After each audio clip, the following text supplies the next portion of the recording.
All right, welcome, ladies and gentlemen, to your first day of week number 4. We are getting into our content.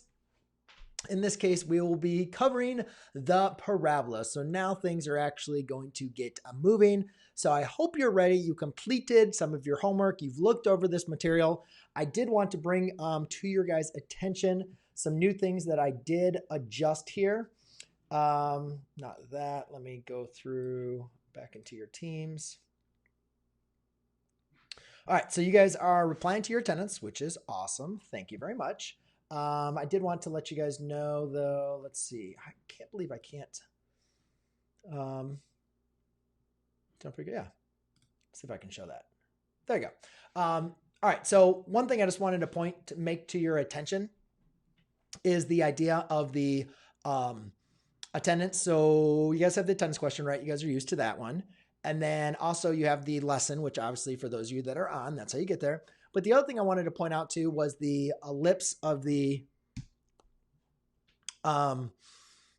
forms. So now when you guys go ahead and review the lesson, if you want to go ahead and post a question using the forms, I am just providing those as an additional opportunity for you guys to be able to do that. So therefore, it's not something you guys need to do in that case, but it is something that, oh, I should say, why don't I just do that? No, I don't like that. Okay. Secondary display. There you go. So anyways, you can always email me prior to our lessons, but I would recommend that you make sure that you go through the content, and then before we have our live stream, that you have reviewed the material and submit your questions either by email or using the Google form. I think the Google form is just another opportunity. I just wanted to get something on Teams, even though you guys can always email me. I wanted to provide something on Google, on the Teams that you guys could address. So therefore, as I'm going through the notes, so nobody submitted questions today for this chapter, right? So what that means is I'm going to be teaching, but I'm just going to highlight the things I want you guys to know. I'm not going to really know where you guys are struggling with the material or what you understood, what you didn't understand. So I'm going to go through the notes and then hopefully highlight all the important points that I want you guys to understand and know. But besides that, make sure, guys, you go through this material ahead of time before next class period. So just to recap, today, guys, we're going to cover the parabola, and then next class period, we'll cover the ellipse. Just a reminder, guys, that you can upload your work. So once you guys get your homework done, once you guys have your homework done, then you guys can go ahead and upload it directly to Focus. Also, make sure you guys are doing attendance on time. It doesn't take that much, guys, to really check in with me to get yourself marked present. So if you guys just go and do that, that would be great. Otherwise, when you do your attendance afterwards, then I have to go back and update my system, which is kind of annoying. So just make sure you guys get yourself, caught in with class. And once you guys are getting your work done, again, we're only doing the free response. But once you guys get that stuff done, go ahead and get it into me. Oh, she just sent to a text. Okay. That is awesome. Okay. So let's go ahead and get started here with our work. So the parabola. I keep on forgetting to upload that. Okay, so again, guys, just a reminder, this is going to be like me going through the lesson for you guys, exactly like we're inside of the classroom. So as far as going through the lesson here, guys, first thing is I want you guys to notice is the difference with the focus as well as the directrix. So those are some new definitions that we are going to be introducing to you this week. And we're going to talk about how to determine the information as well as write the equation. So we're going to start with writing the equation. If I gave you the vertex and a point, this is something from Algebra 2. And just to kind of get used to you doing some math, plugging things in, as well as also going from vertex form to standard form, like how to do that and getting a little fraction operation. So it's a little bit, just a good practice problem to get us kind of ready and prepared. So that would have been your warm up. And then actually in this lesson, we would have gotten started exactly right with the notes.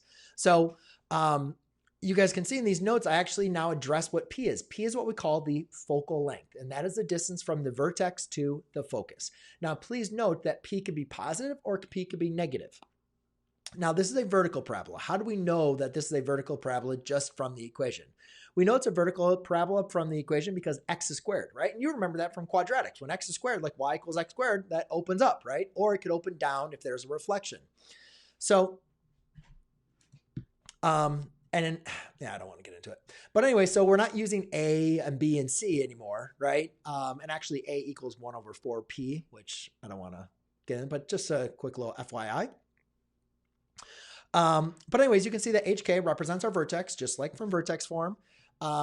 And now again, like understanding this, I think gets confusing for a lot of students. So I prefer for you guys just to understand everything in terms of like a parabola, like what you're used to. So you have a parabola, right? Recognize that the focus is always inside of the parabola, right? See its little dot here. Now, to make sense of that, if we were inside the classroom, I'd kind of like talk about a couple scenarios, fronts like satellite dishes or fluorescent lights. A lot of times you guys will see, but let's just talk about the satellite dish. So the satellite dish, you know, is accepting it's accepting, you know, beams of information, right? So as those are coming into the parabola, right, they're going to reflect to a common point. So that is like that definition of the parabola. You can see that they all hit this little dish at different points, but every single time when they hit that point, they all reflect into a center point of the parabola, which we call the focus. And that also works with eyeglasses and kind of stuff like that. There's a lot that we'd go into, but obviously with online distance learning, it's a little more difficult. And it's not necessary for you guys to understand that. It's really the main thing I'd say, as long as you understand that the focus is inside the parabola, you're going to be good. But also notice that the focus can be above. That means the parabola opens up, or the focus could be down. That means the parabola is going to open down. So therefore, P would just be negative. Now, yeah, so just make sure you understand that the distance from the vertex to the focus is P. The distance from the vertex to the directrix is going to be opposite of P. So you can see this whole perpendicular line to the axis of symmetry is what we call the directrix. So if we have a parabola that opens up or down, our directrix is a horizontal line. That's why you can see my notes got written down wrong. It's going to be y equals. Now, this parabola you guys are most familiar with. And you guys, the only thing that's new to you is P, right? So you can see that we have this formula here for P. Notice how there's no coefficient of the x squared. We'll come to that in a second.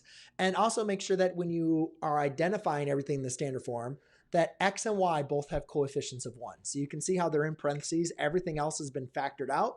And you have x minus h, y minus k. You need to have that form to identify the vertex, focus, and directrix. All right, so the horizontal parabola is basically the exact same thing. It's just now y is squared.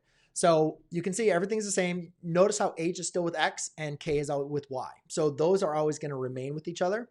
And again, it doesn't matter if you're going to the left or to the right. The distance from the vertex to the focus is P. P can be positive. That means it goes to the right. If P is negative, that means it's going to go to the left. And the distance to the directrix is just opposite of P. Notice again that the directrix here is perpendicular to the axis of symmetry. So for a horizontal parabola, my axis of symmetry will be horizontal. That means my directrix is going to be a vertical line. So it should be written in the form x equals. Otherwise, everything else is going to be the same. Then in this lesson, I would have gone and say, all right, let me do some examples for you guys.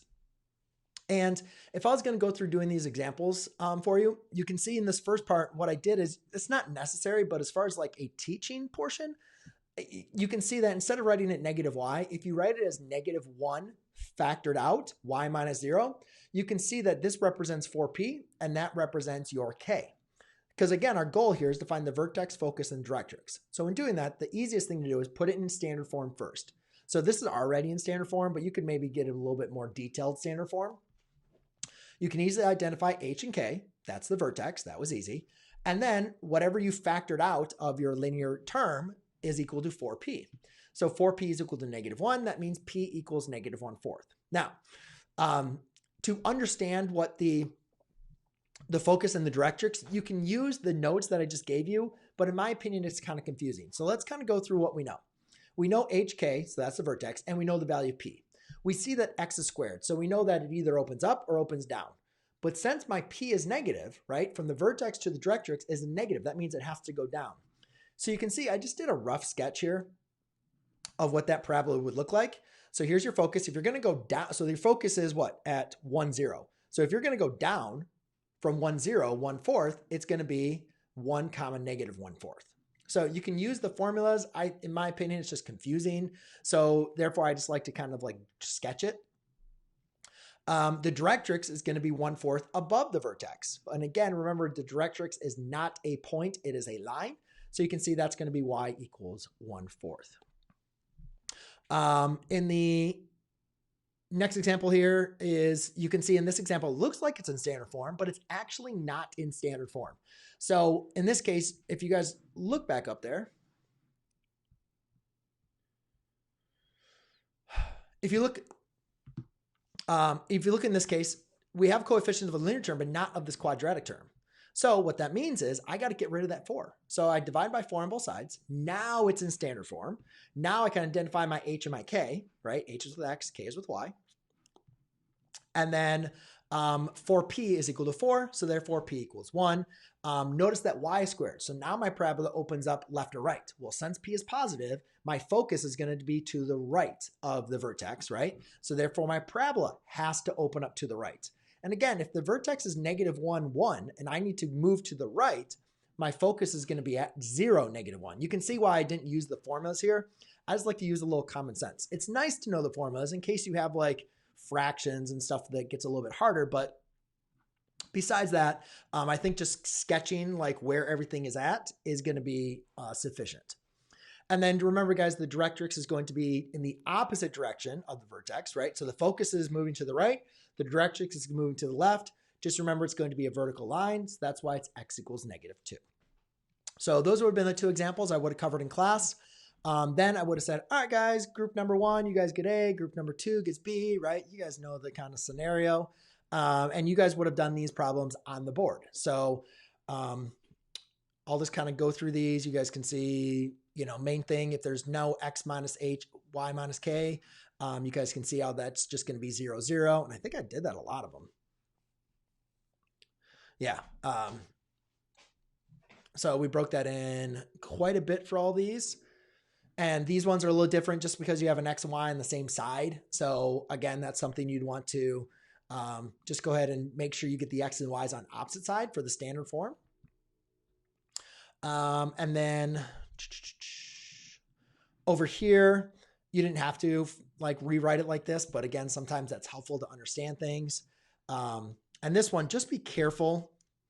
I didn't do a problem like this, but it's just really important for you guys to understand that if you had it written like 12y plus 12, that you need to factor that out. Okay. So that's one of the big misconceptions that I think I was debating doing a problem like this. But getting you guys used to this, like this is not in standard form. You need to factor out the 12. You need that coefficient of y to be 1. So this was already in that format, so you didn't need to worry about it, but it's just an important point that I wanted you guys to see. And again, really, if you guys look at my work, I'm not showing a lot of work as far as like the formulas. I basically make sure it's in standard form, find the vertex, find the focus, determine how it's opening up or down, and then from there, I can determine the focus and the directrix. So really, once you guys do a lot of practice on these, you guys can see it becomes rather simple. Now, the fun gets to happen is when we get into general form.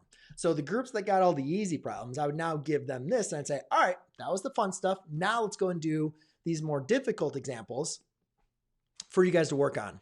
And really the main thing I wanted to cover with you guys on this is here. So you're going to complete the square, which I've already practiced with you, right? We've already done that. So we get x and y's on opposite sides. We go ahead and complete the square. We go ahead and complete the square. Now, again, a lot of people will keep right here and they say, oh, okay, that's like 4 is my 4p. And then you have a vertex 1, 8. But again, you have to make sure that you factor out that 4, right? Y has to have a coefficient of 1. So when you factor that out, now you can go ahead and, find everything from there. So you got to make sure you do that extra step. So that's, besides completing the square, that's the other big mistake a lot of people will make. So you can see it there and there. And then now we'll do also ones with y. So you can see, again, the same kind of thing, identifying those. So just make sure you guys are comfortable with completing the square. I wouldn't be doing 4 problems in class if it wasn't something I would expect for you to be prepared for.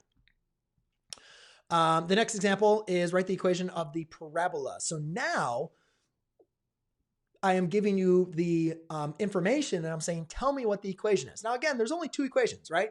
When x is squared or when y is squared. So all you really got to do is determine which one you need to use and then find the information, h, k, and p. Well, hk is the vertex, which we were given, so that's easy. And p is the distance from the vertex to the focus.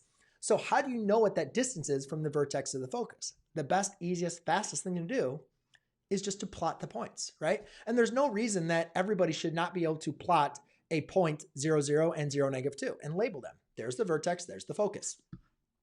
You guys can do the same thing with the focus and the directrix, right? That's just a point and a line. Plot them, all right? So if I draft the vertex and the focus here, what you guys would see is that the focus is below the vertex. That means my parabola has to open down, right? It has to go down. So therefore, since it opens down, because it always opens up towards your focus, we know that x is going to be squared. And since x is going to be squared, we know we're going to use that equation. We already have the vertex hk. And then again, the nice thing about graphing it, guys, is you can just like count like, oh, that's p is going to be 2. But again, it's in the negative direction. So p equals -2. So just make sure you understand that, and in the formula, I'd say like, k plus p, but p can be a negative value, especially when it's going down. In this case, we plot the point 3, 3. Oh, actually in this one, and then we have the directrix. Now it's important though, because we need to understand something about the vertex and the focus and the directrix. In this case, I'm giving the focus and the directrix.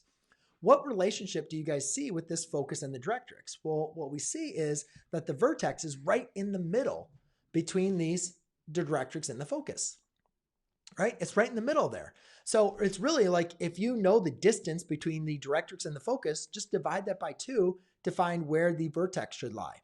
And I think that's what I even did. Like you can see the distance here is 2. So I know the vertex is going to be right in the middle. Sometimes you might have to use the midpoint formula, create a point on the directrix to find that midpoint.